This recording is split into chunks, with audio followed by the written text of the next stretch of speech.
Chief justice of Pakistan جو ہے بنایا جائے، لیکن اس کے اندر کانسٹیٹیوشنل جو اسٹرکچر ہے وہ آڑے آ رہا ہے. یہ ابھی کیونکہ آئین کے اندر جو ہے کہ اگر آپ آرٹیکل 180 ہے جس میں آپ دیکھیں کہ اگر جو چیف جسٹس کا منصب کی پوزیشن خالی ہو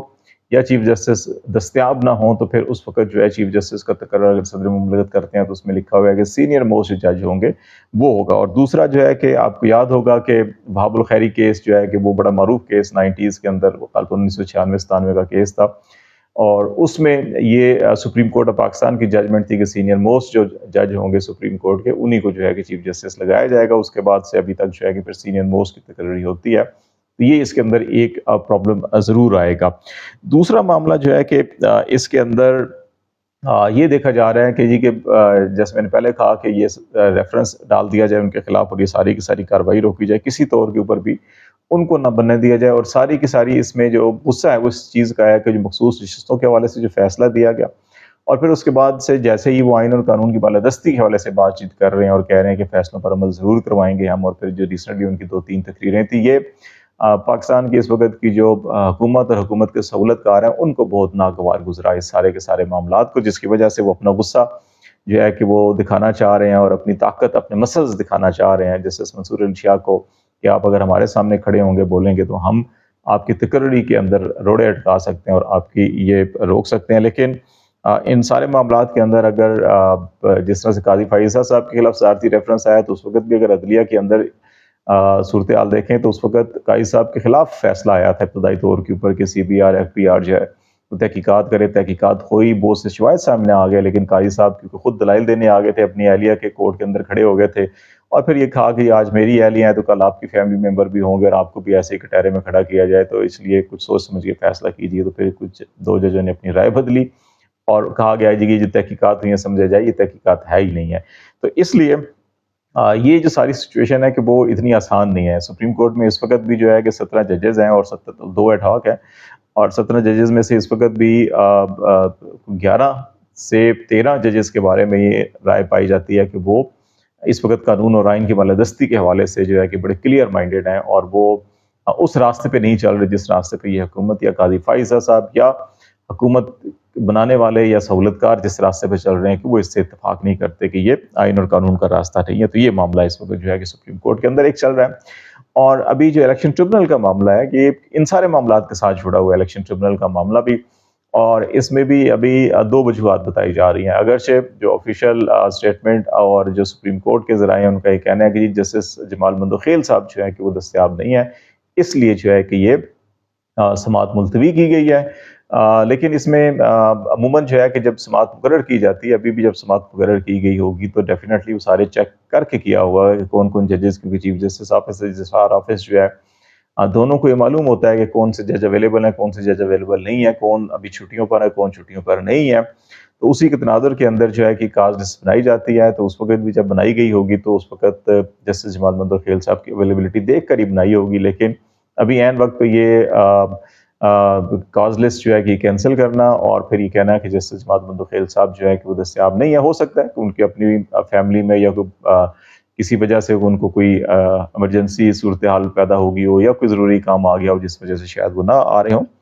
لیکن اس میں ایک بڑا فیکٹر جو ہے سلمان اکرم راجہ کی آپ کو یاد ہے ابھی 1-2 روز پہلے انہوں نے ایک درخواست بھی دائر کی تھی، اور یہ درخواست کیا دائر کی تھی؟ انہوں نے کہا تھا جی کہ حامد خان جو سینئر وکیل ہیں جو اس کیس میں دلائل دے رہے ہیں وہ اویلیبل نہیں ہیں، تو اس لیے اس میں اس کو ملتوی کر دیا جائے فی الوقت جو ہے کہ اب اس میں عموماً جس کو ریلیف چاہیے ہوتا ہے اس کی کوشش ہوتی ہے کہ as soon as early possible ہوتا ہے کہ ابھی جیسے اسلام آباد ہائی کورٹ کے اندر بھی PTI کی بڑی خواہش ہے کہ جتنا جلد ہو سکے جو ہے کہ جیسے طارق محمود جہانگیری والا جو الیکشن ٹریبونل ہے کہ وہ کام کرنا شروع کر دے. ابھی وہ چھٹیوں پر ہیں، جیسے ستمبر میں فرسٹ ویک میں آئیں گے تو اس کے بعد وہ کام شروع کرے گا. تو اس معاملے کے اندر بھی پنجاب کے معاملے میں بھی تو ان کی تو یہ خواہش تھی کہ یہ جلد سے جلد کام ہونا چاہیے تاکہ یہ فیصلے ہوں اور وہ لوگ جو جعلی مینڈیٹ کے اوپر اسمبلیوں میں بیٹھے ہیں وہ گھر جائیں اور جو حقیقی عوامی نمائندے ہیں ان کو آنا چاہیے. تو پھر ایسے حالات کے اندر اگر سلمان اکرم راجہ صاحب درخواست دیتے ہیں کہ جی التوا کیا جائے تو پھر اس میں کیا حکمت ہو سکتی ہے؟ ابھی PTI کے حلقے خود بھی جو ہے کہ وہ سمجھتے ہیں کہ اس وقت جو صورتحال ہے اور جو معاملات اس وقت چل رہے ہیں، اگین میں آپ کو جو جسٹس منصور شاہ اور یہ جو ساری پلاننگ بتا رہا ہوں کہ اگلے چیف جسٹس کے حوالے سے اور جو نمبر گیم پورا کرنے کے حوالے سے. تو اس وقت جو ہے کہ کیونکہ یہ اتنی برسر عام یہ باتیں ہو رہی ہیں، کبھی پاکستان میں نے کبھی نہیں دیکھا کہ اس طرح سے کھلم کھلا دھاندلی کو اس طرح سے کھلم کھلا بیٹھ کر جو ہے کہ لوگ کہتے ہیں جی فلاں جج کے ساتھ یہ انڈرسٹینڈنگ ہے، فلاں کے ساتھ یہ ہے، فلاں یہ ہے، فلاں یہ فیصلہ ہوگا، فلاں یہ ہوگا، فلاں یہ کرے گا، فلاں ایسے ہوں گے. اس قسم کی باتیں حکومتی حلقوں کے اندر اس وقت کی جا رہی ہیں. اور اسی لیے جو ہے کہ ابھی پی ٹی آئی جو ہے کہ تھوڑا سا ٹائم گین بھی کر رہی ہے کہ ان کے وکیل بھی نہیں ہے، ایک تو ابھی چھٹیاں بھی ہیں، اور پھر وہ یہ چاہ رہے ہیں کہ جتنا وقت ابھی گزر جائے قائد صاحب کا، کیونکہ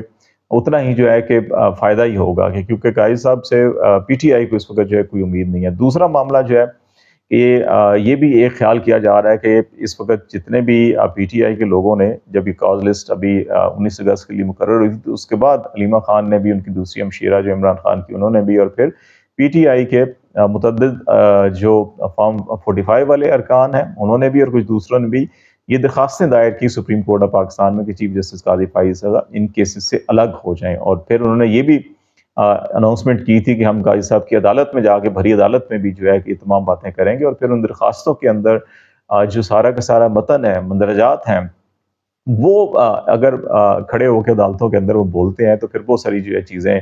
آپ سمجھ سکتے ہیں کہ کہاں سے کہاں جا سکتی ہیں. اور قاضی فائز صاحب کا جو مزاج ہے وہ شاید ان ساری چیزوں کو جو ہے کہ اس انداز کے اندر تحمل اور بردباری کے ساتھ عموماً جو ہے کہ ایسی چیزوں کو سنتے نہیں ہیں، وہ ریئیکٹ کرتے ہیں آگے سے. تو ایک خیال یہ بھی ہے کہ ممکن ہے کسی بدمزگی سے بچنے کے لیے بھی کہ اچھا ٹھیک ہے، اس کو فار ٹائم بینگ جو ہے کہ اس کو سلمان اکرم راجہ کی درخواست بھی ہے، اچھا جی جیسے جمال مندوخیل صاحب بھی اویلیبل نہیں ہے تو اس کو فار ٹائم بینگ جو ہے اس کو ملتوی کر دیا جائے اور پھر نئی تاریخ رکھی جائے. تو یہ کوئی 3-4 فیکٹر اس وقت چل رہے ہیں، اور سارے کا سارا مسئلہ جو ہے کہ وہ جو ہے کہ اس وقت 2/3 کے گرد چل رہا ہے کہ 2/3 کسی قیمت کے اوپر جو ہے وہ یہ حکومت جو ہے کہ لینے کے لیے تیار ہے. اس کے لیے انہیں کچھ بھی کرنا پڑے، آپ کوئی بھی آئین قانون اخلاقیات آپ سب کچھ جو ہے کہ ایک سائڈ پہ رکھ دیں. اس وقت اتنی شدت کے ساتھ یہ خواہش ہے حکومت کی کہ ان کو 2/3 ملے، اور اگر کہ ان کو 2/3 نہیں ملتی تو ان کا آپ سمجھ لیں کہ اکتوبر نومبر تک یا اس کے بعد یہ حکومت ختم ہو جانی ہے. ان کو پورا یقین ہے کہ قاضی فائزہ صاحب اگر سسٹم میں سے نکل گئے تو اس کے بعد الیکشن ٹریبونل جو ہے کہ 1 مہینے کے اندر اندر ان ساروں کے دھڑن تختہ ہو جائے گا، کیونکہ سب کے سب جال سازی کے ساتھ جو ہے کہ لے کر آئیں، اور اتنی بھونڈے طریقے سے جال سازی کی ہوئی ہے کہ ایک ایک فارم 45 خود چیخ کر بتا رہا ہے کہ میرے ساتھ کیا ہوا اور کیسے یہ سارا کچھ کیا گیا. تو اس لیے یہ ساری چیزیں چل رہی ہیں. تو لیٹس سی، دیکھتے ہیں اس ہفتے کے اندر مزید کیا ڈیولپمنٹ ہوتی ہے. اس وقت تک اتنا ہی. خالد جمیل کو اجازت دیجیے. اللہ حافظ.